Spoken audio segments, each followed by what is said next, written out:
Hi, I'm going to be reading an excerpt from Margie Owen's Lizardo's Tales for the Dothan-Houston County Library System's Local Author Showcase Virtual Edition. This is about her. Margie lives a short drive from PC Beach with her husband George. They have 2 adult children and are grandparents to 3 grandchildren and 2 grand dogs. Margie graduated from Old Dominion University with a Bachelor of Science degree in writing. She enjoys writing, reading, walking on the beach, and spending time with her beloved family. This is about her book. Her book contains a collection of 7 short adventures about a cool lizard that lives on a porch swing in the South. Children of all ages will enjoy a collection of stories told from the lizard's point of view. He begins by telling how he became known as Lizardo and how the visit of 2 children changed his life forever. Each short adventure is enlightening, heartwarming, and heartwarming, developing a fondness for a likeable little southern lizard. This is Lizardo's Tales by Margie Owen, Chapter 2, In the Case of the Missing Swing. It was early morning.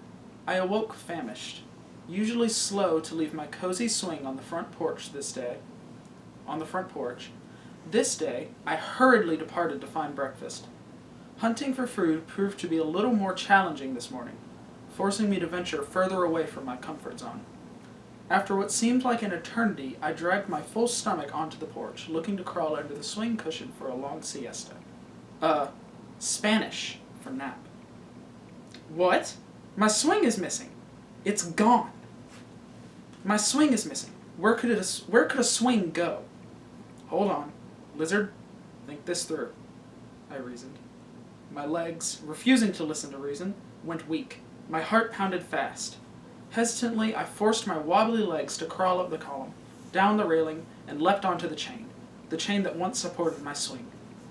Dangling on the edge of the chain, gathering my might, I crawled higher and higher until I had a full downward view of the vast empty area once occupied by my beloved swing. Too flustered to make another move, I settled on the hook which once fastened the chain to the ceiling. I needed to rest, think, and sleep. Leaping lizards! I awakened to a blood-curdling scream from the woman who lives in the house. Never hearing that sound from the woman, I scurried as best I could, still trying to rid my head of the horrible dreams of my missing swing. Whoops! Watch your footing, lizard! Chastening myself to the reality that I had slept hanging onto a hook mounted to the ceiling. Phew! It's times like this when I appreciate having adhesive lamellae on my foot pads. Without that cool lizard feature, smooth surfaces would be impossible to climb. Stretching my legs as I descended, I scurried around the house, under the gate, through the grass, and onto the patio. There was the frightened woman, standing on the top step and staring straight ahead to a spot on the grass beyond the hedge. I climbed onto the patio table, taking a moment to reflect on the board games played there with the man and the woman's summer visitors, the young boy and the girl. How I wish... My thoughts are abruptly interrupted by another scream, not quite as loud as the first. I leaped from the table onto the top of the high hedge to see what all the commotion was about. Once on my high perch, I engaged my chameleon ability to change my color to a bright green. Ah, the woman spotted me and began yelling and pointing. There, Lizardo, over there! Oh! Now I see what all the commotion is about. There in the green grass lay a big, long, black snake. Immediately, I tried reasoning with the snake. Listen, dude, you are scaring the woman into a possible faint, so why don't you just go, crawl under the fence where a better-suited home waits? Admittedly, I had somewhat of a selfish reason to. This Pantherphis obsoletus, or in layman terms, black rat snake, was eating my food. And, most importantly, if he gets hungry enough, although some distant kin of my reptile family, he may eat me. The snake, making no effort to leave, forced me to start bobbing my head and puffing out my dewlap.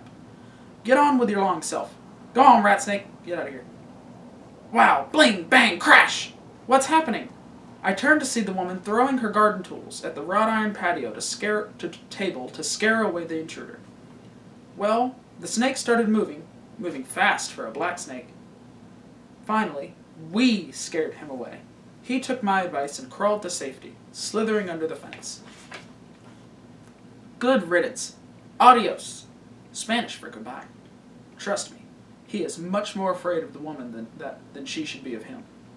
I understand, though. Just so she likes lizards, the woman, seemingly finished with her yard work, went straight inside the house. I decided to take the opposite route home from whence I came, scouting for dinner amongst the flowers. Before returning to my chain, I decided to climb atop the gatepost to get a better look over the backyard. Mr. Blacksnake may have left behind a friend. Well, I can't believe my eyes. There in the middle of the lawn, lying atop a blue tarp, is my swing. Why is my swing laying instead of swinging? And in the backyard? This makes no sense whatsoever. Leaping down from the post, I raced to my swing, only to become breathless from the scent emanating from its surface. The woman painted it, evidenced by the empty spray paint cans strewn about. Trying to adjust to the smell, achoo! I stood back to admire the clean white color and the neat repairs to the missing wicker. Well, look at that. My escape hole on the bottom of my swing is gone. Disappeared. Yes, I know, a swing in good repair holds its value. I turned to leave, not completely sure how I'd get my swing back to the front porch. Soon I arrived to my chain on the front porch. Phew! The large wreath of yellow flowers on the front door looks much more inviting than hanging on a hook attached to the ceiling. I crawled into the wreath and thought about my eventful day. A day sprinkled with a few disquieting moments and unyielding bravery. An undeniable act of caring as seen through the eyes of a lucky green anole named Lizardo. Even so, as my friend, the little girl would say, one of the best days ever. The end.